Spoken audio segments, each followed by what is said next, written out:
Bible کی نبوت کا ہمارا آخری اور 10واں نقطہ مصیبت کے دنوں کی نوعیت کو سمجھنا ہے۔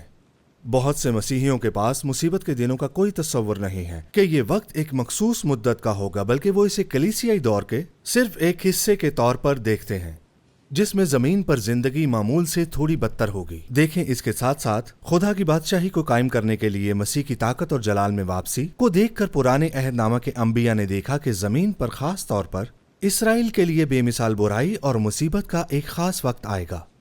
غور کیجئے، یہ وقت تاریخ میں منفرد ہوگا، جیسا کہ دانیل نبی نے کہا کہ وہ ایسی تکلیف کا وقت ہوگا کہ ابتدائی اقوام سے اس وقت تک کبھی نہ ہوا ہوگا۔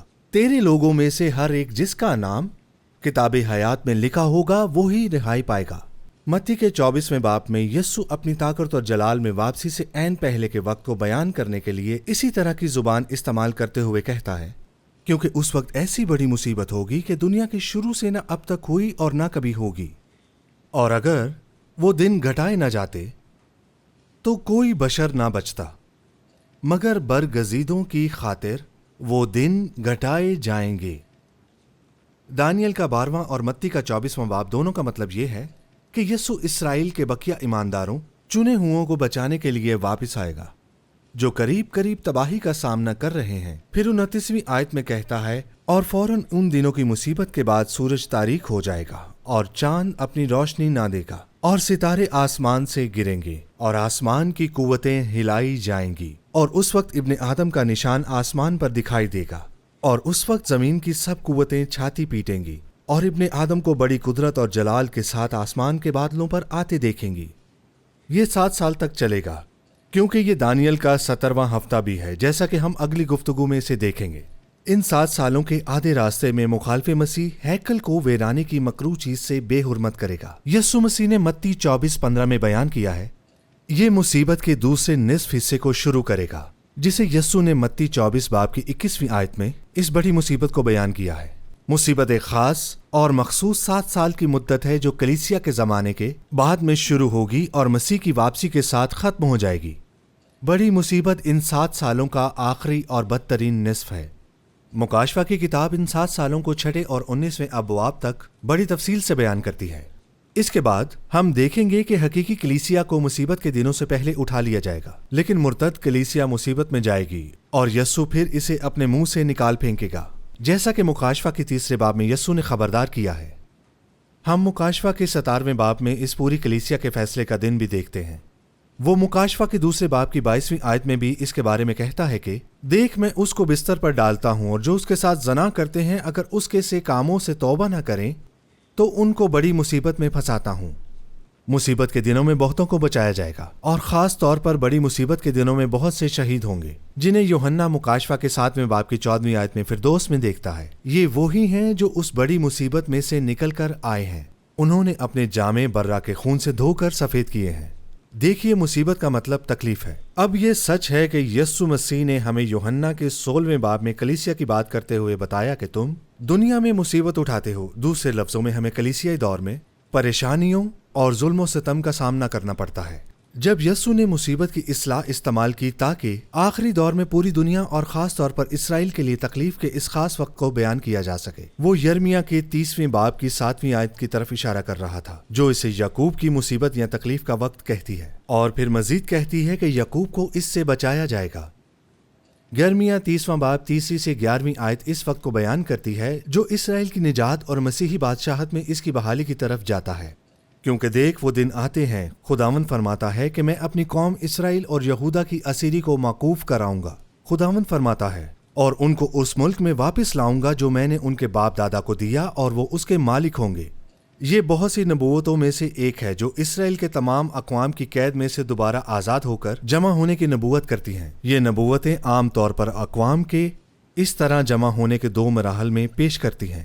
سب سے پہلے اسرائیل جزوی طور پر کم اعتقادی کے ساتھ ملک میں جمع ہوگا، اور پھر جب مسیح واپس آئے گا تو مسیحی بادشاہت کے آغاز پر وہ حتمی اور مکمل طور پر دوبارہ جمع ہوگا، اور اس بار اسرائیل ایمان لے آئے گا۔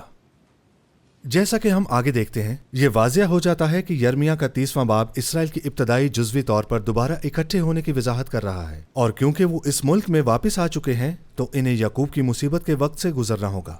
یہ حقیقت ہے کہ خدا نے اس کو اسرائیل کی بجائے یعقوب پکارا ہے، جو اس بات کی نشاندہی کرتا ہے کہ وہ مسیح کے بارے میں کم اعتقاد ہیں۔ کم اعتقادی میں اس قوم کو یعقوب کہا جاتا ہے، جبکہ آپ دیکھتے ہیں ایمان میں اسے اسرائیل کہا جاتا ہے۔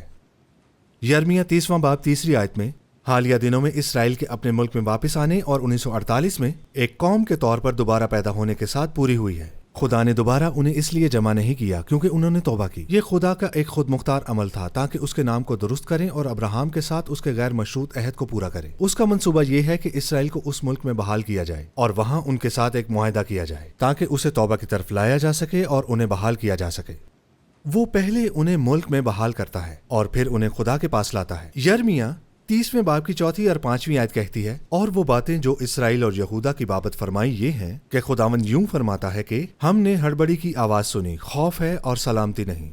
یہ نبوت کرتا ہے کہ خدا نے اسرائیل کو دوبارہ اس ملک میں جمع کیا اور اس قوم کو بحال کر دیا، مگر اب بھی اسے خطرناک وقت کا سامنا کرنا پڑے گا۔ اسی لیے اسرائیل کے لیے اب بھی بہت پریشانی ہے کیونکہ وہ اب بھی کم اعتقادی میں ہیں۔ اب پوچھو اور دیکھو، کیا کبھی کسی مرد کو درد ذہ لگا؟ کیا سبب ہے کہ میں ہر ایک مرد کو زچہ کی مانند اپنے ہاتھ کمر پر رکھے دیکھتا ہوں اور وہ سب کے چہرے زرد ہو گئے ہیں؟ یہاں ہم اس وقت کو پیدائش کے درد کے وقت کے مقابلے میں دیکھتے ہیں، کیونکہ ایک بچہ خدا کی بادشاہت زمین پر پیدا ہونے والا ہے۔ ربیوں نے اس مصیبت کے وقت کو مسیح کی شاندار بادشاہی کے ظہور سے پہلے انہوں نے اسے مسیحا کی پیدائش کا درد کہا۔ گناہ اور لعنت کی موجودگی آپ دیکھتے ہیں ہر جنم کے خلاف مزاحمت پیدا کرتی ہے، جس کے نتیجے میں پیدائش سے بالکل پہلے پیدائشی درد ہوتا ہے۔ اس لیے جیسے ہی بچہ پیدا ہونے کے لیے دباؤ ڈالتا ہے، اس سے ماں میں درد پیدا ہوتا ہے۔ اسی طرح مصیبت کے دنوں میں خدا کی بادشاہت اپنے خود کو زمین پر ظاہر کرنے کے لیے مجبور کرنا شروع کر دے گی، جیسا کہ اس دنیا کی بادشاہتوں اس دنیا کی سلطنتوں کے ساتھ تصادم میں آتی ہیں، جو کہ گناہ، لعنت اور تاریکی میں آتی ہیں۔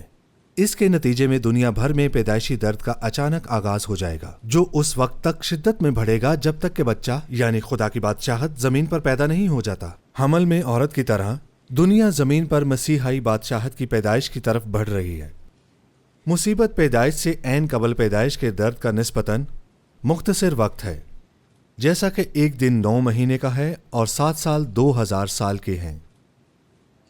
دیکھیں، جب یسوع سے اس کے آنے کی علامات پوچھی گئیں جو اس بات کی نشاندہی کریں گی کہ بادشاہت کب قائم ہونے والی ہے، اس نے سب سے پہلے مصیبت کے دنوں کے آغاز کو شدید پیدائشی درد کے اچانک آغاز کے طور پر بیان کیا، جو عالمی جنگ، قحط، بیماری اور فطرت میں خلل کے طور پر ظاہر ہوتا ہے۔ ہم متی 24 باب اس کی 7 اور 8 آیت میں دیکھتے ہیں، کیونکہ قوم پر قوم اور سلطنت پر سلطنت چڑھائی کرے گی اور جگہ جگہ کال پڑیں گے اور بھونچال آئیں گے، لیکن یہ سب باتیں مصیبتوں کا شروع ہی ہوں گی۔ اس طرح مصیبت کے دنوں کو صرف آنے والی مسیحی بادشاہت کے سلسلے میں سمجھا جا سکتا ہے۔ یرمیہ 30 باب کی 7 آیت میں نبوت کی گئی ہے، افسوس وہ دن بڑا ہے، اس کی مثال نہیں۔ وہ یعقوب کی مصیبت کا وقت ہے اور یہ وقت ان کی پریشانیوں اور ایذا رسانیوں کا وقت ہے اور تکلیفوں کا بھی۔ یہ متی کے 24 اور دانیل کے 12 باب کی وضاحت سے متفق ہے۔ یہ ایک منفرد وقت ہے جو کسی بھی دوسرے وقت سے بدتر ہے۔ یہ پوری دنیا کے لیے بلکہ خاص طور پر اسرائیل کے لیے مصیبت کا وقت ہوگا۔ میرے عزیزو، غور کیجئے کہ اس کی وجہ قوم اسرائیل کا مسیح کو رد کرنا ہے، اور یہ حقیقت ہے کہ وہ مصیبت کے دنوں میں مخالف مسیح پر بھروسہ کریں گے اور اس کے ساتھ عہد کریں گے۔ 7 آیت بھی مصیبت کے دنوں کے لیے ایک اور تکنیکی اصطلاح متعارف کراتی ہے اور کہتی ہے، وہ دن بڑا ہے اور کوئی بھی اس جیسا نہیں ہے۔ یہ خداوند کا دن ہے، یہ وقت جب خدا انسانی تاریخ میں براہ راست مداخلت کرے گا، یا تو فیصلہ کر کے یا حکومت کر کے۔ تو یہاں جیسا کہ بہت سی جگہوں پر بھی ہے، دیکھیں اس دن کا مطلب خداوند کا دن ہے۔ 7 آیت ایک وعدے کے ساتھ ختم ہوتی ہے کہ وہ یعقوب کی مصیبت کا وقت ہے پر وہ اس سے رہائی پائے گا۔ چنانچہ یعقوب کی مصیبت کے دنوں میں یا مصیبت کے 7 سالوں کے اختتام تک یعقوب توبہ کرے گا اور اسرائیل بحیثیت مجموعی ایک قوم بچ جائے گا۔ یسوع مسیح مجدون کی جنگ میں واپس آئے گا اور اسرائیل کو بچائے گا۔ جو اب تک اسے قبول کر چکا ہوگا وہ اسے اپنا مسیحا، نجات دہندہ بادشاہ کے طور پر پکار رہا ہوگا۔ پھر یرمیہ کے 30 باب کی 8 آیت کہتی ہے، اور اس روز یوں ہوگا، رب الافواج فرماتا ہے کہ میں اس کا جوا تیری گردن پر سے توڑ دوں گا اور تیرے بندنوں کو کھول ڈالوں گا، اور بیگانے پھر تجھ سے خدمت نہ کرائیں گے۔ اب غور سے سنیے، خدا مصیبت کے آخر پر مسیح کی دوسری آمد کے ساتھ نجات کا وعدہ کرتا ہے۔ 9 آیت پھر مسیحائی بادشاہت میں اسرائیل کو بیان کرتی ہے کہ پر میں خداوند اپنے خدا کی اور اپنے بادشاہ داؤد کی، جسے میں ان کے لیے برپا کروں گا، خدمت کریں گے۔ پھر 10ویں آیت خود مسیح کے ذریعے قوموں سے اسرائیل کے حتمی اور مکمل طور پر دوبارہ جمع ہونے کو بیان کرتی ہے۔ اس لیے اے میرے خادم یعقوب ہراساں نہ ہو، خداوند فرماتا ہے، اور اے اسرائیل گھبرا نہ جا، کیونکہ دیکھ میں تجھے دور سے اور تیری اولاد کو اسیری کی سرزمین سے چھڑاؤں گا، اور یعقوب واپس آئے گا اور آرام و راحت سے رہے گا، اور کوئی اسے نہ ڈرائے گا، کیونکہ میں تیرے ساتھ ہوں، خداوند فرماتا ہے، تاکہ تجھے بچاؤں۔ اگرچہ میں سب قوموں کو جن میں نے تجھے تتر بتر کیا تمام کر ڈالوں گا، تو بھی تجھے تمام نہ کروں گا۔ لہٰذا یہ ایک منفرد وقت ہے جو ابھی آنا باقی ہے، جسے مصیبت کے دن کہتے ہیں۔ اس کی انفرادیت صرف اس لیے نہیں کہ مخالف مسیح کے ذریعے برائی کو مکمل ہونے کی اجازت دی جائے گی، مگر دیکھیں اس لیے بھی کہ یہ الہی غضب کا وقت ہے، اس لیے اسے خداوند کا دن کہا جاتا ہے۔ یہی وجہ ہے کہ اسے کلیسیائی دور سے ممتاز کیا جانا چاہیے۔ کلیسیائی دور سے خدا عام طور پر فیصلے میں آگے نہیں بڑھ رہا ہے، اور جب ہم نے کڑوے دانوں کی تمثیل کا مطالعہ کیا تو ہم نے دیکھا کہ خداوند اپنے فیصلے کو زمانے کے اختتام یا تکمیل تک روکے ہوئے ہے۔ آخرت کے لیے 2 یونانی الفاظ ہیں۔ پہلا ٹیلوس، جس کا مطلب ہے آخری انجام، اور یہ مسیح کی دوسری آمد کو بیان کرنے کے لیے استعمال ہوتا ہے۔ دوسرا لفظ ہے سینٹیلیا، جس کا مطلب تکمیل ہے، وقت کا وہ دورانیہ جس میں تمام چیزیں بند کی جاتی ہیں۔ لہٰذا جب کوئی اسکول سال کے اختتام کے بارے میں بات کرتا ہے، جس کا مطلب ہے کہ اختتامی دن ہے، اسی طرح جب ایک استاد اپنے سبق کو ختم کرتا ہے اور اپنے سبق کے آخری چند منٹوں میں اپنے اختتام پر اپنے تمام اہم نکات کو اکٹھا کرتا ہے، جو کہ اس کی مشق کا آخر ہوتا ہے۔ جب بائبل آخری زمانے پر بات کرتی ہے تو یہ لفظ سینٹیلیا ہے۔ اس کا بہتر ترجمہ دور کی تکمیل ہے۔ یہ ایک خاص وقت ہے جب تمام چیزوں کو آخری وقت تک پہنچایا جائے گا۔ دوسرے لفظوں میں یہ مصیبت کے دنوں کا حوالہ ہے۔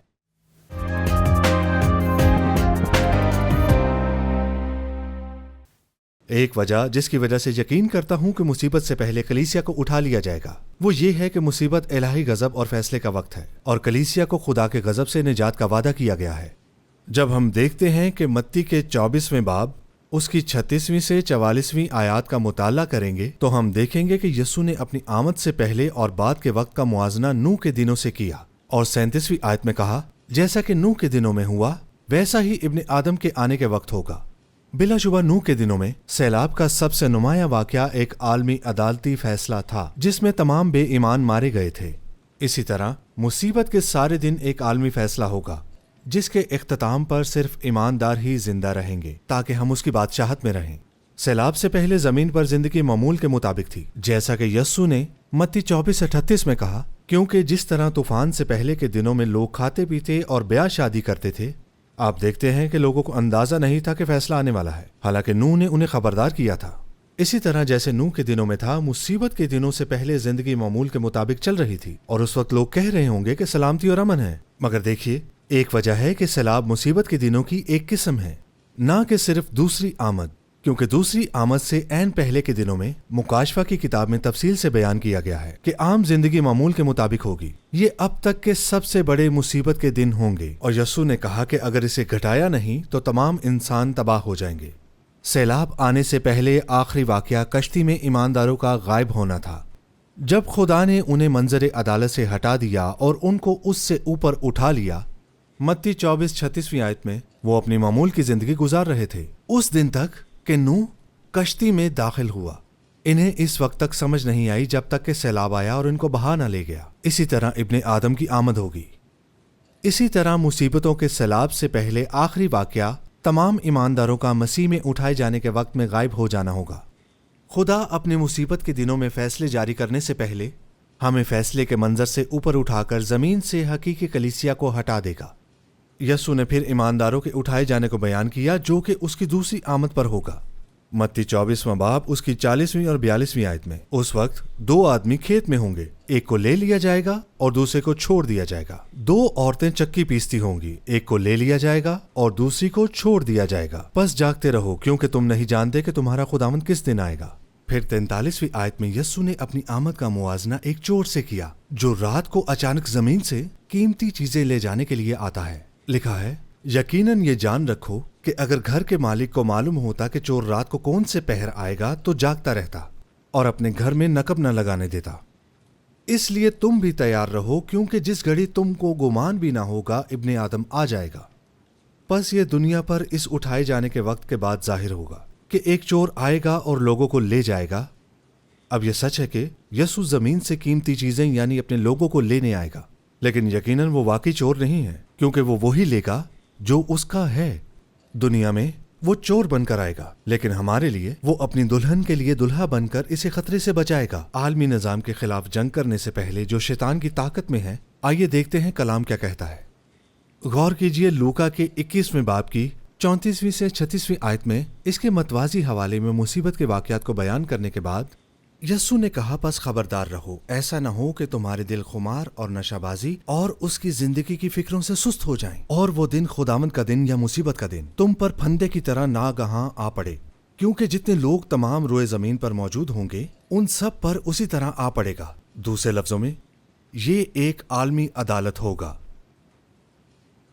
پس ہر وقت جاگتے اور دعا کرتے رہو تاکہ تم کو ان سب ہونے والی باتوں سے بچنے اور ابن آدم کے حضور کھڑے ہونے کا مقدور ہو، جو کہ اٹھایا جانا ہے۔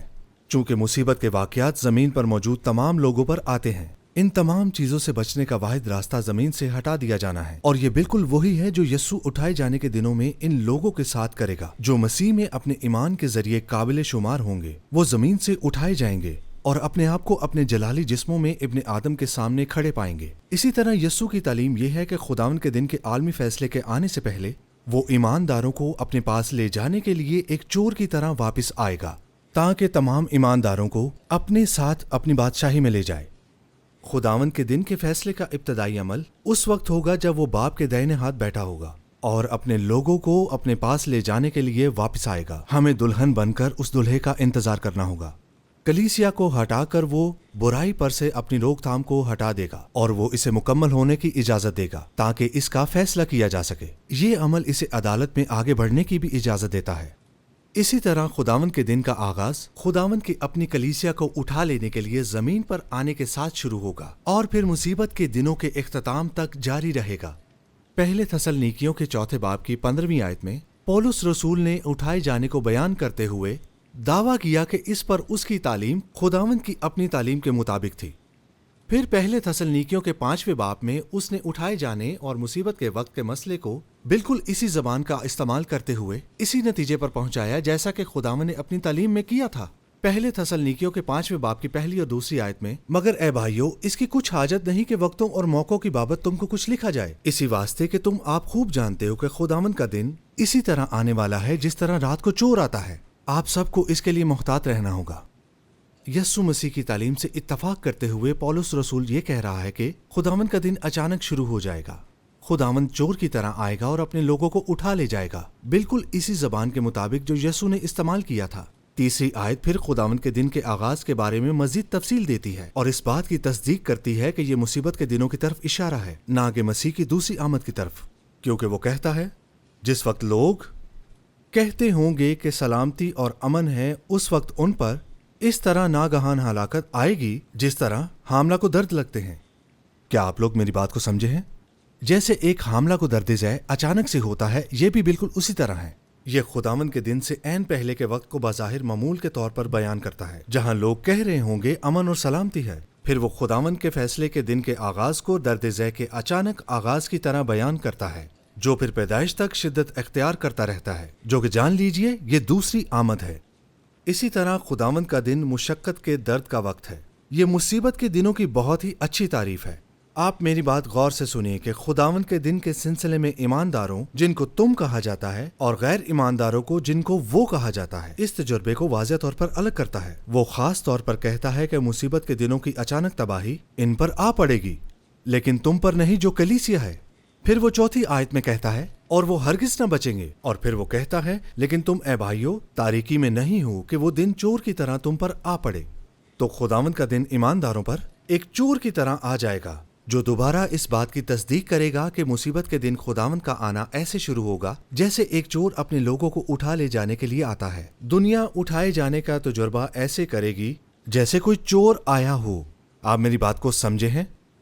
یہ کم اعتقادوں کی عالمی عدالت کا دن ہوگا، اور یہ 1 ارب یا اس سے زیادہ لوگوں کے اچانک زمین سے اٹھائے جانے کے بعد ہوگا۔ دوسری طرف کلیسیا کے زمانے کے ایماندار اٹھائے جانے کا تجربہ چور کے آنے کی طرح نہیں کریں گے، بلکہ مصیبت کے اندھیرے سے فرار ہو کر کریں گے۔ میرے ساتھ رہیے اور غور سے سنیے۔ جس سے ہمیں ہمارا دلہا بچا رہا ہوگا، تو ہمیں اس فیصلے کا سامنا اس عدالت میں نہیں کرنا پڑے گا۔ دوسری طرف دنیا خداوند کی عدالت کے دن سے نہیں بچ پائے گی، کیونکہ یہ اچانک ان پر آ پڑے گا اور ان پر غالب آ جائے گا۔ یہ کلیسیا کا تجربہ نہیں ہوگا کیونکہ وہ اٹھا لی جائے گی۔ تو یہ خداوند ہے جو دنیا بھر کے فیصلے کے وقت کا آغاز کرے گا۔ وہ آ کر زمین سے روح سے بھری کلیسیا کو ہٹانے کے لیے مخالف مسیح اور برائی پر اپنی روک تھام کو ہٹا دے گا۔ اس کے نتیجے میں مصیبت کے دنوں کا مشقت کا درد اچانک پوری دنیا میں بڑی تباہی کے ساتھ شروع ہوگا، اور جب تک مسیح کی واپسی نہیں ہو جاتی یہ شدت اختیار کرتا رہے گا۔ دوسرا تسلنیکیوں دوسرا باب اس بات کی تصدیق کرتا ہے کہ مصیبت کے دنوں میں کلیسیا کے ہٹائے جانے کے بعد برائی کو مخالف مسیح کے ذریعے مکمل ہونے کی اجازت دی جائے گی، اور خدا دنیا کے نظام پر اپنے غضب کو بڑھا کر جواب دے گا۔ پہلی اور دوسری آیات میں لکھا ہے، اے بھائیو، ہم اپنے خداوند یسوع مسیح کے آنے اور اس کے پاس اپنے جمع ہونے کی بابت تم سے درخواست کرتے ہیں کہ کسی روح یا کلام یا خط سے جو گویا ہماری طرف سے ہو، یہ سمجھ کر کہ خداوند کا دن آ پہنچا ہے، تمہاری عقل دفتن پریشان نہ ہو جائے اور نہ تم گھبراؤ۔ آپ نے غور سے سنا؟ کچھ لوگ تو ایسا سکھا رہے ہیں کہ خداوند کا مصیبت کا دن آ چکا ہے۔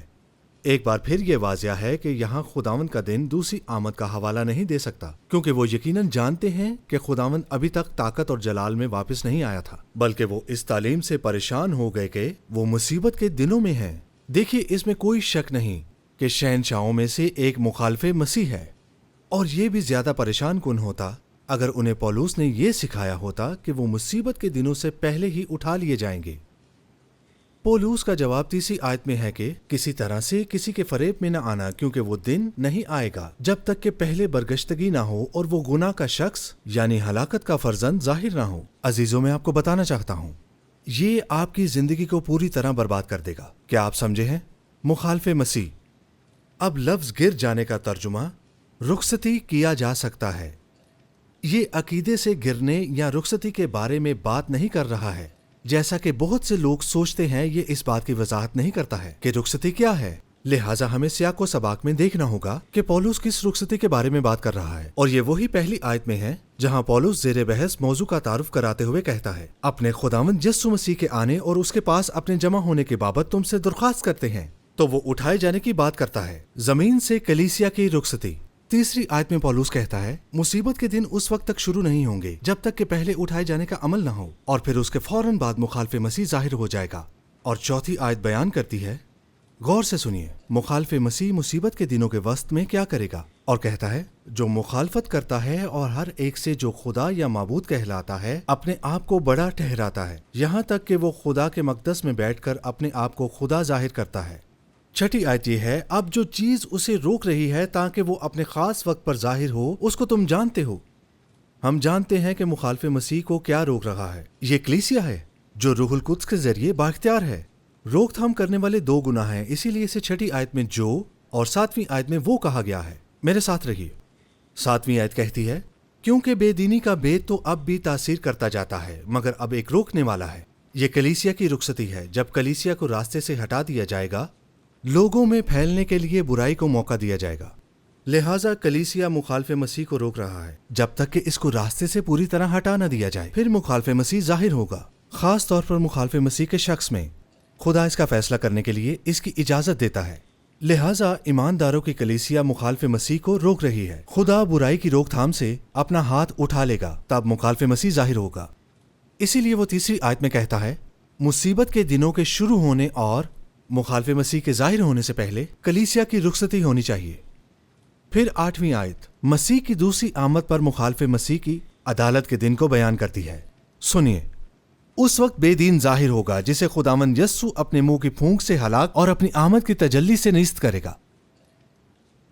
لہٰذا پرانے اور نئے عہد نامے دونوں اس بات سے متفق ہیں۔ عزیزو، آخر میں دوسری آمد سے پہلے برائی کو مکمل طور پر بڑھنے دیا جائے گا، لیکن صرف ایک مختصر وقت کے لیے۔ پھر خدا اپنی عدالت کے لیے حرکت کرے گا اور وہ اسے تباہ کرے گا، اور پھر وہ اپنی طاقت اور زمین پر اپنی بادشاہت قائم کرے گا۔ یہ بتانے کے قابل ہے کہ اگرچہ خداوند کے دن سے مراد مصیبت کے دن یا اس کا کوئی حصہ ہے، مسیح کی دوسری آمد کے حقیقی 24 گھنٹے کے دن کو خداوند کا عظیم اور ہولناک دن کہا جاتا ہے، یا لفظی طور پر اس کو عظیم تر ظہور کا دن کہا جاتا ہے، یا خدا کے ظاہر ہونے کا عظیم دن، یا خدا کا عظیم اور قابل ذکر دن۔ کبھی کبھی اس کا ترجمہ خدا کے عظیم اور اچھے دن کے طور پر کیا جاتا ہے۔ مکاشفہ کی کتاب ہمیں مصیبت کے دنوں کے بارے میں بڑی تفصیل سے بتاتی ہے۔ یہ ظاہر کرتا ہے کہ زمین پر مصیبت کے دن اس وقت شروع ہوں گے جب مسیح آسمان پر ان 7 مہروں کو کھولے گا جو مکاشفہ کے 6 باب میں ہیں۔ یہ ثابت کرتا ہے کہ یہ مصیبت کے دنوں کی عدالت کا وقت ہے، کیونکہ یہ مسیح ہی ہے جو مہروں کو کھول کر مصیبت کے دنوں کے فیصلے کا آغاز کرتا ہے۔ اسی طرح تمام 7 سال سنیں خدا کے دن ہیں۔ مزید یہ کہ پہلی مہر سفید گھوڑے پر سوار کو جاری کرتی ہے، مخالف مسیح جو دنیا کی فتح میں آگے بڑھتا ہے، اور یہی مخالف مسیح ہے۔ اس کا پہلا اقدام مصیبت کے دنوں کے شروع میں اسرائیل کے ساتھ 7 سالہ عہد کر کے مشرق وسطی پر کنٹرول حاصل کرنا ہے، جیسا کہ دانیال 9 باب اس کی 27 آیت میں ہے، اور وہ 1 ہفتے کے لیے بہتوں سے عہد کرے گا، یعنی 7 سال کے لیے۔ اسی طرح مخالف مسیح کو ابتدائی طور پر ظاہر اور شناخت کیا جائے گا۔ یہ 7 سال آخری ہفتے ہیں، یہ دانیال کے 70 ہفتوں کے آخری 7 سال ہیں، جس کا ہم اگلی بار تفصیل سے مطالعہ کریں گے۔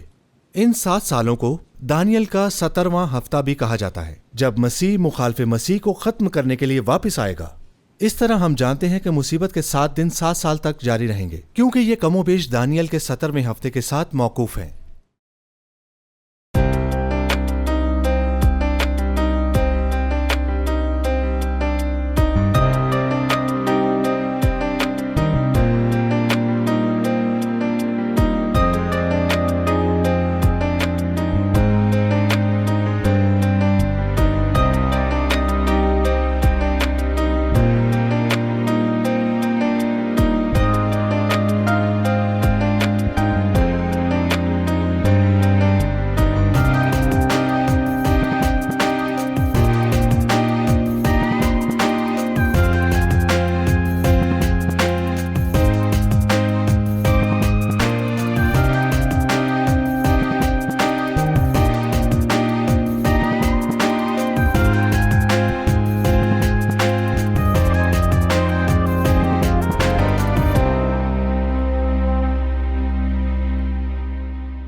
Shekinah Bible Ministries were founded by Dr. Tahira Salim and Reverend Dr. Asher Salim on 27th October 1998. The foundation of organization was laid by Reverend Dr. Shahid Siraj Deen, who was called home by God on 14th Feb 1998. The organization commenced its working through Bible Institute and then by the grace of God developed following establishments: Shekinah Bible Church, Shekinah Sunday School, Shekinah Movie Society, Shekinah Messaging Services, Shekinah Adult Youth, Daughters of Shekinah, Shekinah Bible Institute, Shekinah News, Shekinah Medical Camp, Shekinah EMAC.